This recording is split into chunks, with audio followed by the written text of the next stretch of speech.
शिवानी की शादी अनुज से हो जाती है। शादी के बाद सभी जिम्मेदारी शिवानी संभाल लेती है। सब कुछ ठीक चल रहा होता है, पर शिवानी के ससुर की नजर हमेशा शिवानी पर ही रहती है। एक दिन राकेश अपनी बालकनी से आने जाने वाली सभी औरतों को ताड़ रहा था और आहें भरते हुए बोल रहा था, आहा, इन हसीनाओं की पतली कमर मेरे ऊपर बिजली गिरा रही है। काश मेरे पास कोई जादू की छड़ी होती जिससे मैं इन सभी को अपना बना लेता और ये सब मेरी बाहों में होती तो कितना मजा आता। तभी वहाँ शिवानी की सास शांति आ जाती है। ओ जी, कब तक बैठने का विचार है यहाँ पर?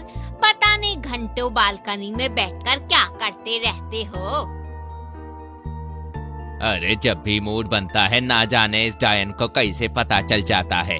अरे क्या हुआ, क्यों चिल्ला रही हो? आराम से शांति से रहने दोगी क्या नहीं? एक बार मुझे पता चल जाए कि तुम बालकनी में बैठकर करते क्या हो, फिर देखना। अरे भाग्यवान, हमारी शादी को 35 साल हो गए हैं। जब देखो शक करती रहती हो। अरे कभी मेरे साथ प्यार भरी बातें भी किया करो। हम 55 के क्या हुए, तुमने तो हमारी रोमांस की दुकान ही बंद कर दी। चलो अच्छा मौका है, आओ इश्क लड़ाते हैं। अरे चलो हटो, कुछ तो शर्म करो। इस उम्र में लोग पूजा पाठ करते हैं और तुम्हारे दिमाग में रोमांस भरा है। कहीं तुम यहाँ बैठकर आती जाती औरतों पर लाइन तो नहीं मार रहे हो? चलो बहू चाय बना रही है, जाकर पी लो। बहू का नाम सुनते ही राकेश की बातें खुल जाती हैं। वो मन ही मन बोलता है, घर में एक बहू ही है जिसके कारण मेरा मन लगा रहता है।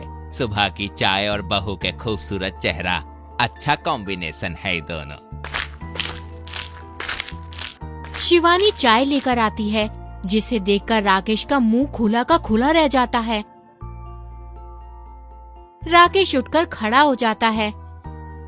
लीजिए बाबूजी, चाय पी लीजिए। तुम अपने हाथों से पिला दो न जाने बाहर। आपने कुछ कहा बाबूजी? नहीं नहीं, आज तुम पटाखा लग रही हो इस साड़ी में। शिवानी चाय रखकर चली जाती है। उफ, क्या कमर है, क्या खुशबू है शिवानी की। इतना मदहोश तो मैं कभी नशा करके भी नहीं होता जितना तुम्हें देखकर हो जाता हूँ। इसी तरह कुछ दिन गुजर जाते हैं। राकेश शिवानी के अगल बगल फिरता रहता है और उसे निहारता रहता है। एक दिन शिवानी रसोई में स्टूल पर चढ़कर दाल का कंटेनर निकाल रही थी। उसका पैर अचानक से फिसल जाता है। तभी उसके ससुर जी आकर उसे अपनी बाहों में पकड़ लेते हैं और उसे छूने लगते हैं। अपने ससुर के छूने से शिवानी को अजीब सा लगता है। कितनी बार बोला है, अरे जो भी काम हो तो मुझसे बोला करो ना। ससुर जी आप यहाँ कैसे? राकेश शिवानी के चेहरे पर हाथ फेरते हुए बोलता है, अगर तुम्हारी खूबसूरत चेहरे को कुछ हो जाता तो मैं अपने आप को कैसे माफ करता? तुम समझ रही हो ना, तुम मेरे लिए क्या हो। शिवानी वहाँ से चली जाती है और अपने कमरे में जाकर परेशान हो जाती है और सोचती है, जब से मैं इस घर में आई हूँ ससुर जी मुझे ही देखते रहते हैं। उनकी नजर हमेशा मुझ पर ही रहती है। आज तो उन्होंने हद ही कर दी। वो मुझसे ऐसे बोल रहे थे कि मुझे आज सोचकर शर्म आ रही है। मैं ये बात किसी को भी नहीं बता सकती हूँ। शाम को जब अनुज ऑफिस से घर आता है तो शिवानी उससे बोलती है, आज मुझे आपसे कुछ कहना है। हाँ हाँ, बोलो ना। ससुर जी हमेशा मुझे अजीब तरह से देखते रहते हैं और जब देखो तब वे मेरे आगे पीछे ही घूमते रहते हैं और मुझे छूने के बहाने खोजते रहते हैं। अरे यार शिवानी, तुम्हें कोई गलतफहमी हो गई होगी। देखो पिताजी थोड़े केयरिंग नेचर के हैं, उन्हें लोगों की ज्यादा परवाह है, इसलिए तुम जैसा सोच रही हो ना वैसा कुछ भी नहीं है। शिवानी अनुज की बातें सुनकर चुप हो जाती है। गुजरते दिनों के साथ साथ राकेश को खुद पर काबू करना मुश्किल हो जाता है। वो हमेशा टिप टॉप में रहता है। एक शाम को अनुज ऑफिस के काम से बाहर जाता है। शिवानी रात में अकेले रूम में सो रही होती है। शिवानी को सोता देखकर राकेश उसके कमरे में आता है और शिवानी को ऊपर से नीचे देखता हुआ बोलता है, जब भी मैं तुम्हें देखता हूँ तो मेरे बदन में 440 वॉट की बिजली दौड़ जाती है। ये कातिल जवानी, इतना खूबसूरत कोई कैसे हो सकता है? दिल चाहता है कि तुम्हें मैं बाहों में भर लूं। राकेश शिवानी के बगल में सो जाता है और उसे देखने लगता है। तभी अचानक से शिवानी की नींद खुल जाती है। वो अपने बेड पर ससुर को देखकर बहुत डर जाती है और चीखकर बेड से नीचे उतरती है और बोलती है, आप यहाँ क्या कर रहे हैं इस समय? हल्ला सुनकर वहाँ शिवानी की सास भी आ जाती है और उससे पूछती है, क्या हुआ बहू, तुम इस तरह क्यों चीख रही हो? माँ जी, ससुर जी मेरे बेड पर सो रहे थे। शांति आंखें दिखाते हुए राकेश से पूछती है, तुम यहाँ इस समय क्या कर रहे थे? राकेश अपनी गलतियों को छिपाने के लिए बोलता है, अरे शांति, तुम्हें मालूम नहीं है, मुझे रात में चलने की बीमारी है, इसलिए गलती से मैं तुम्हारे कमरे से यहाँ चला आया। अच्छा, ये कौन सी नई बीमारी है? तुमने इसके बारे में मुझे तो कभी कुछ नहीं बताया। वैसे कब से हो गई ये बीमारी तुम्हें? अभी अभी 4-5 दिन पहले ही बीमारी लगी है। तुम्हें तो मुझ पर ध्यान ही नहीं रहता, तो तुम्हें पता कैसे चलेगा? मुझे सब ध्यान है तुम क्या क्या करते हो। बस मैं तुम्हें एक बार रंगे हाथों पकड़ लूं, तब बताऊंगी। अरे बस बस बस, बहुत हो गई तुम्हारी इंक्वायरी, चलो अब मेरे साथ। रात भर डर के मारे शिवानी सो नहीं पाती और उसके दिमाग में गलत गलत ख्याल आ रहे होते हैं। सुबह जब अनुज घर आता है तो शिवानी रोने लगती है और अनुज से बोलती है, रात को जब मैं सो रही थी तो यहाँ बेड पर ससुर जी आ गए थे और मुझे छू रहे थे। अच्छा हुआ कि सासू माँ आ गई समय पर। ये सुनते ही अनुज गुस्से में आग बबूला हो जाता है और बोलता है, ओ Shivani, shut up, just shut up.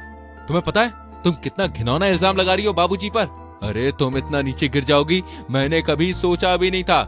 मैंने तुम्हें रिंग लाके नहीं दी, इसके बदले तुम बाबूजी पे इल्जाम लगाओगी? अरे उनकी उम्र का तो लिहाज कर लेती। बाबूजी हमेशा तुम्हारा ख्याल रखते हैं, मैंने सोचा नहीं था तुम इतना गिर जाओगी। अनुज गुस्से में वहाँ से चला जाता है और अनुज के जाने के बाद शिवानी जोर जोर से रोने लगती है। शिवानी कर भी क्या सकती थी। अगले दिन सुबह राकेश बैठा होता है, तभी राकेश की नजर बहू पर जाती है। वह एक टक से अपनी बहू को देख रहा होता है। ये देखकर शांति के मन में आशंका होती है कि कहीं रात वाली बात सच तो नहीं है, बहू कहीं सच तो नहीं कह रही थी। एक दिन शांति राकेश से बोलती है, ओ जी, मैं मंदिर जा रही हूँ, घर पर ही रहिएगा, बहू घर में अकेली है। शांति घर से निकलकर अपने घर की दीवार के पीछे छुप जाती है और देखती रहती है। शिवानी अपने रूम में साड़ी पहन रही होती है। तभी राकेश शिवानी को रूम के गेट से देख रहा होता है और शिवानी को देखकर कहता है, ये पतली कमर, हिरन जैसी चाल, एकदम अप्सरा लग रही है। इतने दिनों से मैं तुम्हें देखकर ही अपना मन शांत कर लेता था। आज मौका भी है और घर में कोई भी नहीं है। राकेश अंदर जाता है और शिवानी को जैसे ही पीछे से हक करने वाला होता है, तभी शिवानी पीछे हट जाती है। राकेश शिवानी का हाथ पकड़ लेता है और उससे बोलता है, तुम मुझे देखकर इस तरह दूर क्यों भागती हो? अरे जब भी मैं तुम्हें देखता हूँ तो मैं अपनी भावनाओं पर कंट्रोल नहीं कर पाता हूँ। आओ ना, मेरे करीब आओ ना। शिवानी जल्दी से अपना हाथ छुड़ाकर बोलती है, मैं आपके बेटे की पत्नी हूँ, आपको शर्म आनी चाहिए, आप मेरे पिताजी जैसे हैं। पिताजी जैसा हूँ पर पिताजी तो नहीं हूँ। इतना की तरफ बढ़ने लगता है। तभी वहाँ शिवानी की सास शांति आ जाती है। राकेश शांति को देखकर चौंक जाता है और उससे झूठ बोलने की कोशिश करने लगता है। अरे देखो ना, बहू ने मुझे इशारा करके यहाँ बुलाया है। अरे ये कितनी गिरी हुई है, अपने ही ससुर के साथ चक्कर चलाना चाहती है। शांति गुस्से में राकेश को एक जोरदार तमाचा मारती है और बोलती है, मुझे तो तुम पर पहले से ही शक था कि तुम्हारा चरित्र ठीक नहीं है, पर तुम इतना गिर चुके हो कि अपनी बहू को भी नहीं छोड़ा। तुम्हें देखकर मुझे घिन आ रही है। थोड़ी देर के बाद अनुज आ जाता है और उसे सभी बातें पता चल जाती हैं। तब वो अपनी बीवी शिवानी से माफी मांगता है, क्योंकि शिवानी के कहने पर उसने भरोसा नहीं किया था। शांति और अनुज राकेश को अपने घर से बाहर निकाल देते हैं।